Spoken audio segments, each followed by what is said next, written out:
எல்லா நோயையும் குணப்படுத்த முடியும் அப்படின்னு சொல்றீங்க. அப்ப பற்கல்ல வர்ற நோய்களையும் லைக் பூச்சிப்பல் வர்றது இல்ல பற்கல்ல கேப் இழறது இதெல்லாமே சரி பண்ண முடியுமா அப்படின்னு சொல்லி கேட்குறாங்க.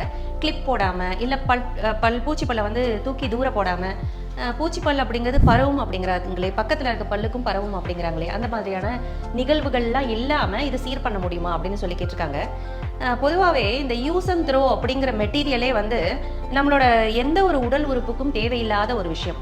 முதல்ல யூஸ் அண்ட் த்ரோ அப்படின்னு ஆரம்பிச்சதே இந்த பல் அப்படிங்கிற ஒரு விஷயத்துக்கு தான் ஆரம்பிச்சாங்க.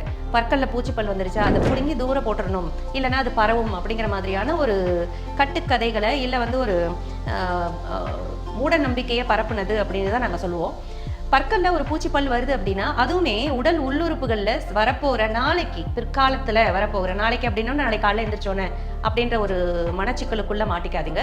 இது பிற்காலத்துல ஒரு 5 வருட காலத்திலயோ இல்லை ஒரு 10 வருட காலத்திலயோ வரக்கூடிய ஒரு உடல் உபாதைக்கான முற்குறியீடு அப்படின்னு தான் நாங்கள் சொல்லுவோம். இது இண்டிகேஷன். அதை தான் நாங்கள் உடலின் மொழியோட ஒரு மொழி அப்படின்னு சொல்றோம். இதே பற்களுக்கு நடுப்புற கேப் எழுது, ஒரு பல்லுக்கு இன்னொரு பல்லுக்கும் நிறைய கேப் இருக்கு, குழந்தைங்களையே அந்த மாதிரி டிஃபரன்ஸ் இருக்கு அப்படின்னு சொல்லி கேட்குறவங்களுக்கு ஒரு 2 மரம் இருக்கு அப்படின்னு சொல்லி வச்சுக்கோங்களேன். 2 மெத்தட்ல இன்னைக்கு வந்து சரி பண்ணிட்டு இருக்கோம். இப்போ நீங்க இதுக்கு போனீங்கன்னா பல் டாக்டர்கிட்ட போனீங்கன்னா என்ன பண்ணுவாங்க, கிளிப் போடுவாங்க. கிளிப் போட்டு அதை அப்படியே சேர்த்து ஒட்ட வைப்பாங்க.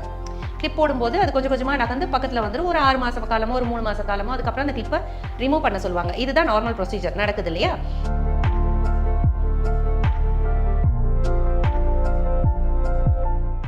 உங்கள் உடல் மற்றும் மனம் சார்ந்த எல்லா விதமான நோய்களிலிருந்தும் முற்றிலும் விடுதலை பெறுவதற்கு Cosmo classical Aqua healing centre.